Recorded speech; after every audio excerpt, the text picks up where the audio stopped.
And sexual energy is the means by which we have all earned our physical incarnation. That is the means by which we live and move and have our being in this body that we wear.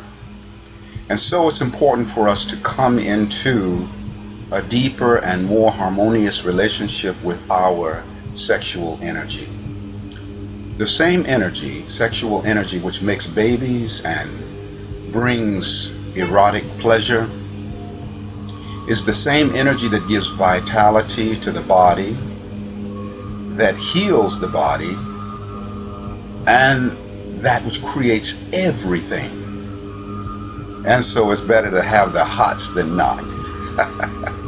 Because if you have a lot of sexual energy, you have a lot of access to creation force. You can create your life as you want it to be, because that is the force of creation.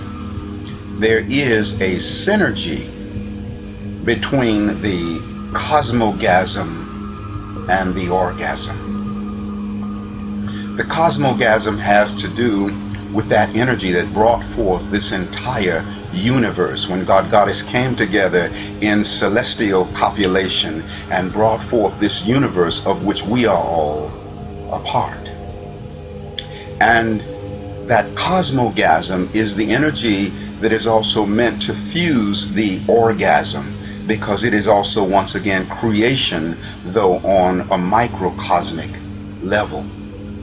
But we'll never be able to utilize this sexual energy in ways of creativity until we make peace with that energy and recognize that sexual energy is innately innocent and pure and beautiful and divine, no matter how much abuse there is in the world, no matter how much misuse of this energy there is in the world. This energy is defined by sacredness, it's defined by purity, and we want to transcend erotic shame. Erotic shame is something that abuses the abuse. Sometimes in the human experience we do run amok, and sometimes we do misuse energies and work with the forces in a way that is not healthy and not wholesome. And so even though there is this shame that I like to call erotic shame, it is also an abusive energy. When we feel that we've made some mistakes in our use of sexual energy, and then we go into deep feelings of shame and guilt, the shame and the guilt abuses the abuse. Even when we look at other people who we feel are acting in unhealthy ways sexually, and then we look down on them and frown upon them, well, our judging them is also one of the ways in which we abuse the so-called abuse. And it compounds the energy. It makes the discordant energies associated with sexuality, even bigger, and we have more of a problem. So many people are creatively blocked, and they don't know why. And a great many of these people are creatively blocked because there is a constant tendency to push the sexual energy down. Sometimes when certain ones of us don't have a physical relationship wherein there's an outlet to express this sexual energy, we don't want to feel that energy within our body, so we push it away. If you push sexual energy away, you're pushing away creation force. And no matter how many sexual mistakes you feel that you may have made, forgiveness is that which will bring the liberation of that energy, will make that energy available to you in a good way. This is the healing process. This is the erotic innocence. We cannot experience the resonance of ascension without the force of innocence, because innocence does not judge you. When you recognize, and when I say we're innocent, it doesn't mean that we haven't made mistakes at times in our lives, but it is through the innocence that we are able to go into that exalted place of divine connection, which is meant for each and every one of us. We are meant to be reabsorbed in the absoluteness of God Goddess. And so when it comes to our use of sexual energy, let us remember the spirit of forgiveness. And remember that it is important to have a healthy relationship with your sexual energy, independent of who you're physically connecting with, sexually connecting with, or whether you connect with no one at all. You want to be in harmonious relationship with your sexual energy. That means even if you're in a monogamous relationship and you're exclusive to someone and you feel powerful sexual attractions to someone else, don't judge yourself. I think it's appropriate to keep your commitments. If, monogamy is the path that you've chosen and you made that promise to someone, then absolutely keep those promises. But if you should feel attraction to someone else, don't judge yourself simply for feeling attraction. Many people do that. Didn't even act upon the attraction, but feel severely guilty because they felt an attraction to someone else. What is the life force that exists within every being? It's God, Goddess, Absolute. What does that mean? Well, every time that we've had the hots for anyone, in the deepest sense, we had the hots for God, because that's the life force that exists within every being. And yes, there's a personality. Yes, there's an individuality. But without that core essence of divine presence, we have no life. And that is the real energetics that we're being drawn to underneath all of the personality stuff and all of the human expressions. And so we need a lot of healing in our world. It's really important to take back our power. And so I want to offer some sound currents now for the healing of erotic shame and the realignment with erotic innocence, so that we can truly align with that divinity that exists within us. I offer these healing tones to you, to me, and every being in all existence, included and helping in the healing. And on behalf of any man, woman, being, or thing that ever sexually hurt you or harmed you, I, as a representative of every man, woman, being, and thing, apologize to you. And by the grace of God, Goddess, the whole universe, our being, we give back to you any power ever falsely taken from you by any man, woman, being, or thing relative to your sexual energy. And we hold sacred space for you to take back any power you ever falsely gave away to any man, woman, being, or thing relative to your sexual energy in any lifetime, calling back all of our fragments and soul pieces for our wholeness and ascension.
And so we align